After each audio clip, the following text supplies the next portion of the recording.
Hello, folks. Back with ancient cosmology.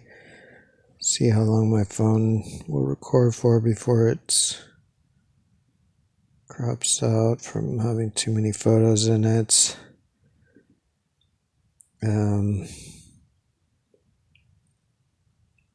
may have already shown this image, but it just shows like that Papua, the before picture, the after picture, the 20,000-year-old Lascaux Caves, French famous scene, shaft scene. That we see like the bloody part here, and then here there's like basically it's like the bison's guts are coming out, which is Arnhem Land, and then in northern Australia, and then his guts are coming out, which is basically south central Papua, the lowlands of Papua. And so yeah, this image, I think it's really good for showing, or it's pretty good for showing the legs and the feet. Because it may be, I was assuming that the two legs are basically both just New Britain, but this makes me suspect that actually the front leg is this some sort of seamount or gorge, like just south of Great Britain, just alongside it. And then the feet are the Solomon Islands. So obviously it's flipped the other way, just like in a lot of ancient maps. They like to flip the figures retrograde a lot. So yeah, there's Papua, the Birdman, there's Australia, the bison, and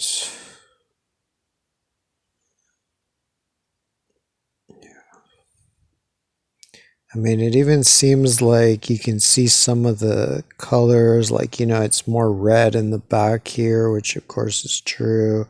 And then in the middle, it's like there's like these white splotches, which is like true. And then like this hair coming down, it seems to be the Great Barrier Reef here. And, the spear is the Wessel Islands there. So this compares it to also the Ice Age French spindle whorl from Mostizil, France. So yeah, I think this also shows Papua, and so I'm just here. I just cut off the lowlands because it seems like most of these avatars don't really. They're mostly interested in the highlands of Papua, and not the more lumpy part on this side. So, although this is not exactly a clean cut, if I were to exactly take out the lowlands, it would be like it would include a little more. It would take out a little more along here. Basically, this line in the middle is about where the front of him would be, I guess. So yeah, I think I think this is the same type of a scene, a humanoid versus a big beast. Just says here it's a bison, here I think it's a bear, and this, seems to be like Arnhem Land seems to be like the head of the bear. But it also seems to correspond to the Celtic story, the Gaelic story of Diarmid Mac Doin and the Boar of Gulban, where it's a giant who's fighting an even gianter boar, and he throws a spear into it, but then he gets pricked by the boar's bristle and he dies. And so I think that for that avatar, that this is the, nose of this is like the boar upside down, like this would be the boar's snout, but it's like basically upside down in this image. And then the bristles on its snout, which killed Djarman Mako Dune, are basically the Great Barrier Reef, which has probably killed a lot of sailors. Um, so yeah, and the upshot of all these stories is that both of the hunter and the huntee both die, and they lay next to each other for eternity. And yeah, let's see, I'm getting together. I had to use Facebook to transfer a bunch of photos for my class I'm doing on Thursday at the library about Göbekli Tepe.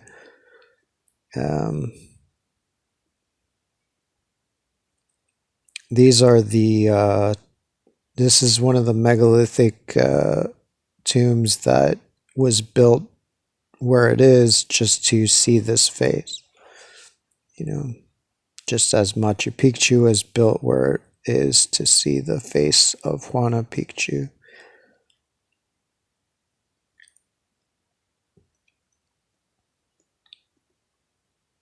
So there again, this is the largest megalithic tomb in Europe. So this can be presumed to basically be the most important sacred building in Europe 5,000 years ago, and it was built to see this face. La Peña de los Enamorados, the mountain of the lovers, or Lover's Peak. Here's another one. Hard to see, but it's viewing the face from deeper into the tomb. And then this is from one of the other major tombs that are aligned with it, that are also about 5,000 years old, maybe 4,000 years old. Maybe this is Romeral. The other one is Menga, Dolmen de Menga.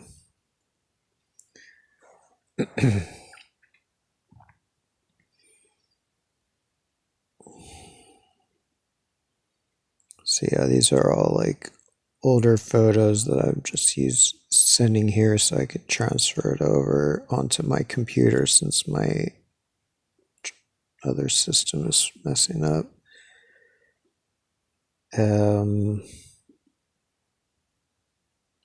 So this one I'm not sure if I showed yet, but it's basically the Book of Two Ways Egyptian map that seems to show volcanoes. Basically, like this is a volcano map, so all the red dots are volcanoes. So it seems to correspond, because I know that this is America. This is like this is the Alaskan Peninsula. You know, this is Cuba and Hispaniola. These two islands right here. It's labeled as being, the land to the west, the beautiful west, where the sun goes at night during Egypt's night. So this black part is Greenland. This little guy is Baffin, etc., etc. But yeah, it definitely lines up that basically there's like this is labeled as the Lake of Fire, or that's at least how it's translated, some kind of waterway of fire. But or fireway of water or something. But yeah, so I think that this was the prime meridian as late as like the probably 1500s, or whenever they switched it to the Canary Islands or whatever. This was the Ptolemaic prime meridian, since Ptolemy followed this same system. But it also seems to be where a lot of the Earth's volcanoes are. basically there's like a line of fire going north, and then we see like a little line of fire. I think it's just labeled as fire going to the west there, and that kind of matches with the way that there's this branch of it that goes over here. And then there's the big one just on the east side of Greenland, which seems to correspond to Iceland and volcanoes around Iceland. So, it doesn't actually show Iceland. It could be because Iceland is considered to be part of the opposite hemisphere, but maybe just for the sake of the volcano aspect, it shows that there's a bunch of volcanoes east of Greenland.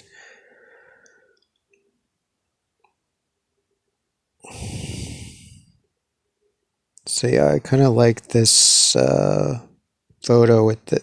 To me, this does look like a bear's head, bear's face, and kind of ears and stuff. And this is its paw coming out. And it's kind of split, and I think that technically there is a kind of split in the tip of Cape York. But yeah, some of the features are really, well matching. Like this kind of shape here of the lower jaw where it has like a kind of crescent shape. That's like this shape here. I mean, the whole shape of the head is very good. It matches very well. The shape of like this kind of corner back here goes back and then down. That matches pretty well with this corner there.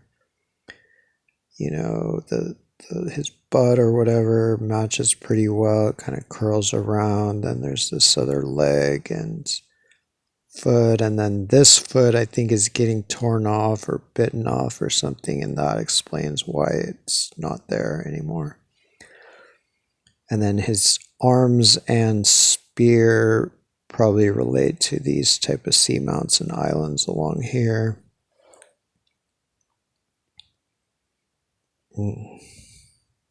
That all right. This is the fact that Pharaoh Khufu's boat that was buried next to the Great Pyramid. It's 443 feet long. Christopher Columbus's longest boat was 70 feet long, and his other boats were about 60 feet long. And yet people will still just tell you straight up that the Egyptians didn't have the boats. They just couldn't do it. They couldn't sail. They learned how to build really big boats, but they just never learned how to make them float. So they just couldn't have made these maps of America. Heliopolis 2100 map of America. This with west as up, and of Africa and Asia and Antarctica there. And then the Book of the Dead map of Ani, and then the Book of Two Ways map of Seppi. And now people crumpling up my posters. Freaking haters. What else do I got in here?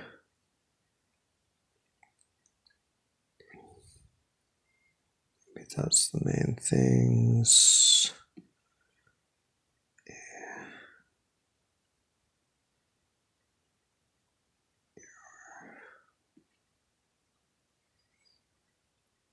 And let me see if I can find this thing. Okay.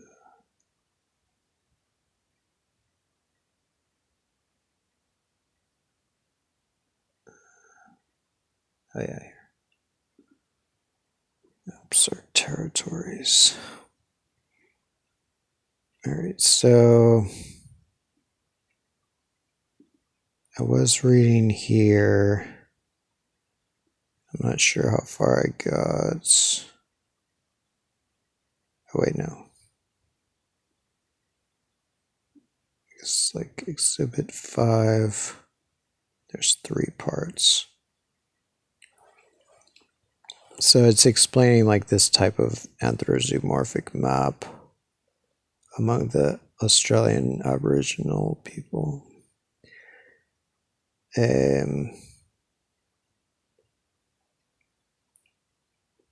Or specifically the Yolngu in this case of West Arnhem Land in Northern Australia, the guts of the Lascaux bison.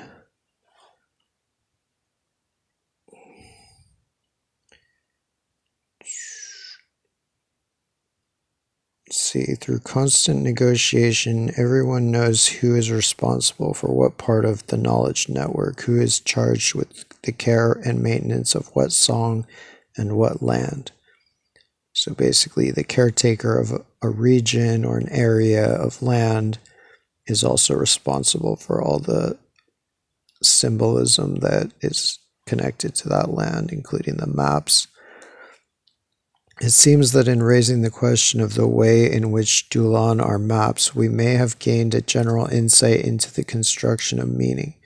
If the process of acquiring topographical knowledge occurs at least partly through the process of naming, then the connectivity that provides for knowledge in general is that of the network of meaning. According to this account of meaning, words acquire their meaning not simply by reference to objects, but by their relationship to one another in a three-dimensional network.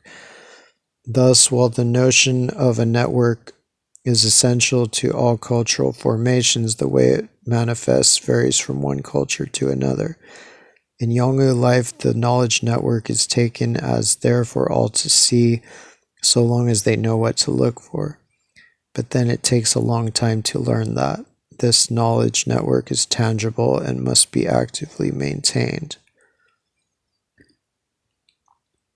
Interested as we are in landscape and its representation, Wana too is a useful concept for us to investigate. Orientation in space is of prime concern for Yolngu. Any recounting, whether ancestral, historical, or contemporary, is framed by a discussion of place, where events happened. Events coalesce in space rather than in time. Landscape punctuates stories, and behind this is the working assumption that human activities create places by socializing space. So when they say these rituals created these places, it's kind of metaphorical. Yolngu do not build a domesticated space and oppose it to wild nature outside of this domain. Instead, they are truly at home when they walk through the bush, full of confidence in knowing it as their own place. A camp can be made almost anywhere within a few minutes, a smooth place to sit or lie, a fire, and perhaps a billy can of tea. Previously unmarked country becomes a swamp, a wana, with all the comfort, becomes a camp, a wana, I don't know how to pronounce that, maybe a wena, with all the comforts of a familiar sitting room. The way of thinking which enables people to make a camp almost anywhere they happen to be with no sense of dissociation is a way of thinking that has the country as its own universe of meanings. Yolngu, who like to move and shift so regularly from specific place to specific place, have made space their own. Space is localized, landscape, a home, a wena. But wena, I don't know how, I'm just going to pronounce it like that.